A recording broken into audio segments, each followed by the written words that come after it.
Great. Wonderful. Well, it's a very great pleasure to welcome each and every one of you to our seventh now annual symposium. It's remarkable we've been doing this for 7 years now. Could I have a show of hands of anyone who was here at the very first symposium 7 years ago? Wonderful. First time here. That's my second question. Second question is how many first-timers are here today? Wonderful. So we have a very ambitious schedule for you today, as we do with every symposium. It's difficult to cover the full gamut or the full spectrum of prostate cancer research and treatment in one day or a little more than half a day. Every year we do change this a bit, but we also bring back certain topics that are really fundamental or foundational to understanding prevention and treatment, both for localized and advanced disease. This is our schedule today. I think you probably have it in your schedule, but I'll just walk through it very briefly. We've divided it into three broad sections. The first really focusing on disparity, risk, and quality of life. And there are several talks around that topic. We don't take questions after each talk, but we save them and then have a 15-minute Q&A with all of those speakers. So be thinking about the questions that you may have, and hopefully you've been given cards. We'll pass out cards to write down questions if you don't feel like you want to speak into the microphone. I'll collate those and then communicate them to the speakers, because sometimes there are very common shared questions and others are pretty unique to a particular situation. So they'll have that 15-minute Q&A. Then we'll have a coffee break, and then we'll move on to the second session, which is really around very exciting advances in imaging and biomarkers of how we're now changing treatment recommendations and treatment implications. Then at the end of that, we'll have another 15-minute Q&A, and then break for lunch. And then the afternoon session focuses a bit more on advanced prostate cancer.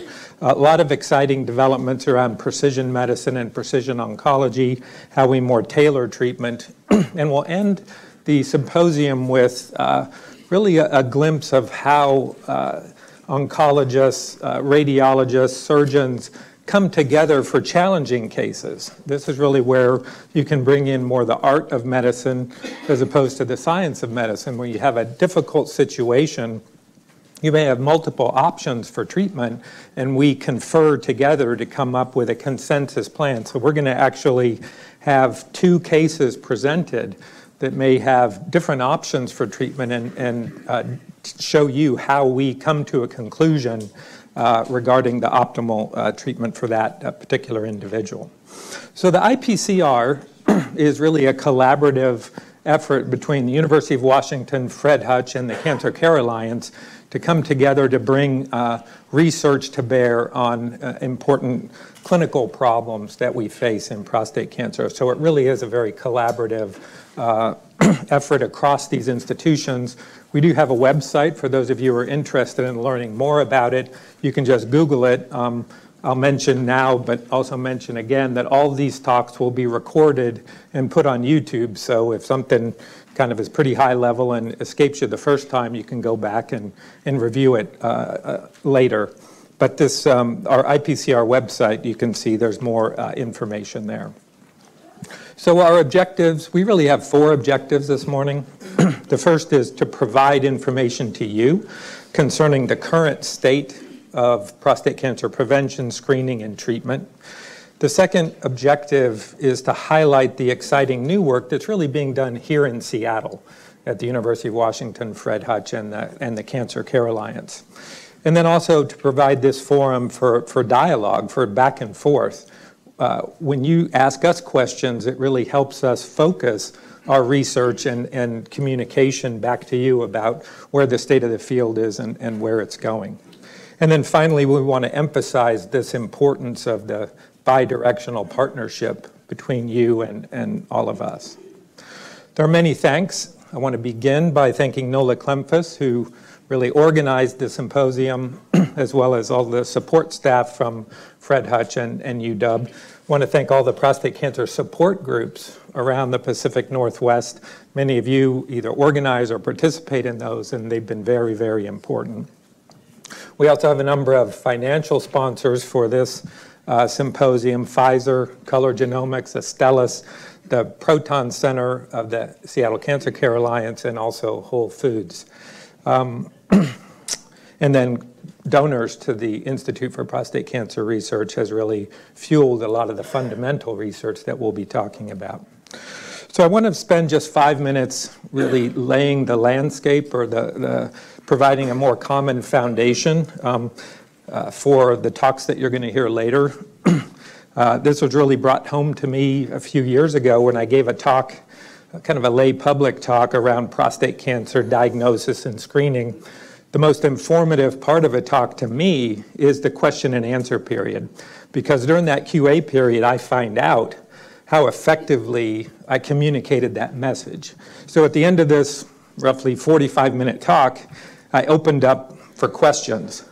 And the first question I got was, what's the prostate, right? So I think I've failed in my effort, so I'm not going to quite go that deep, but I will give the lay of the land here about prostate cancer and prostate cancer current state of the field, really. So most of the facts and figures that I'll start with are really put together by the American Cancer Society, and all this data is really publicly available. They do a yeoman service of surveying the United States for the current cancer statistics across all cancers, pediatric cancers to adult cancers. These are sobering statistics. As of today, projected in 2018, there are about 1.7 million new diagnoses of cancer projected, and more than 600,000 deaths due to cancer. So that's 50,000 deaths every month, or 1 death every minute in the US due to cancer. This is all cancers combined. Here's the prostate. This is sort of the PC version of the prostate. Here's the more realistic description or location of the prostate. So you can see this plum-sized organ in a very poorly designed spot in the human body, where the urethra goes right through the middle and causes, obviously, tremendous suffering in males throughout their lives. So that's really what we're talking about. I'm not describing where it spreads, but that'll come up a bit later in the talks. So if we talk specifically around prostate cancer in 2018, there'll be about 160,000 new diagnoses in the US in 2018, and about 29,000 deaths due to prostate cancer in 2018. In Washington state alone, these are the numbers, about 3,700 new cases in the state of Washington. That's slightly more than last year. There were about 3,500 new cases last year, and projected to be around 690 deaths in the state, slightly more than last year at 620. This is tempered by the fact that our population growth is increasing, so the denominator of the number of number of men that could be diagnosed is much greater.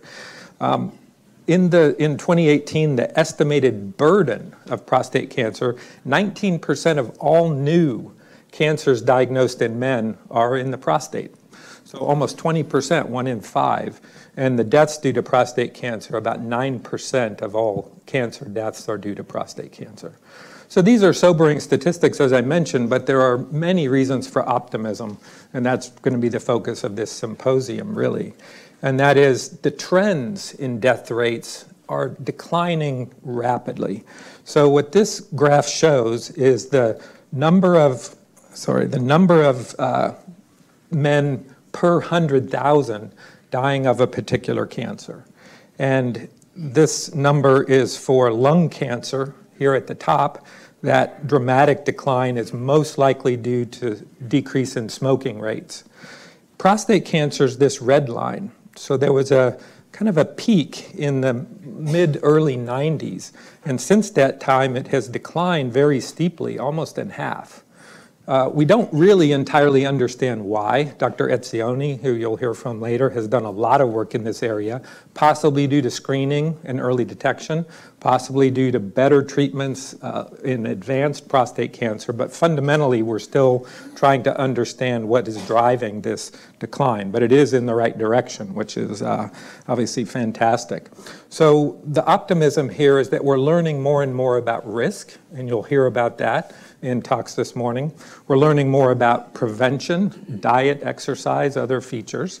We have better screening and better diagnostic tools, and you'll hear about those today. Better imaging, really exciting innovation around imaging. We have better ways to diagnose and treat advanced prostate cancer, and you'll hear about that as well. And I'll tell you about one anecdote that is very exciting. This was a patient of mine who 4 months ago we undertook a very detailed genetic study of his tumor and found that he had a particular subtype of prostate cancer that produces many what we call neoantigens, or proteins that your immune system potentially can recognize. He has this subtype called CDK12. And we put him on an immune drug. And you'll hear more about this in a talk this afternoon. But his PSA went from 20 after 4 treatments with this immune drug called pembrolizumab, from 20 to undetectable. He had metastatic prostate cancer. His prostate cancer had spread outside of his prostate. Now, we don't think, and we have clear data, that immune therapy clearly does not work for the majority of prostate cancer patients yet. But this tells you that it can work in the right subset of patients. So again, many reasons for optimism here. We have improvements in managing side effects, and you'll hear a talk this morning about approaches to be able to do that. And then finally, your participation and activism really gives us optimism for the future, as evidenced by all of you being here this morning. So a few final details before we get into the talks for the symposium. During lunch, there'll be some tables set up from support groups and the various sponsors. These are the groups that will have tables there. If you want to learn more about the Institute for Prostate Cancer Research, you can track down Tyrone Jimison and Mike Rubin. They'll be circulating around in the room. I want to also highlight and give a shout out to Obliteride. So Obliteride is the annual fundraising effort through Fred Hutch of a large bicycle ride throughout the city. This year, for the first time, there'll be a walk as well. So I encourage all of you to sign up. We have a prostate cancer team where several of you have actually ridden as part of that team for the fundraising. It's a wonderful event that really brings the community together around awareness and treatment for prostate and other cancers. So the date is August 11th. 2018. It's always a spectacular day, so please see the Obliteride table during lunch.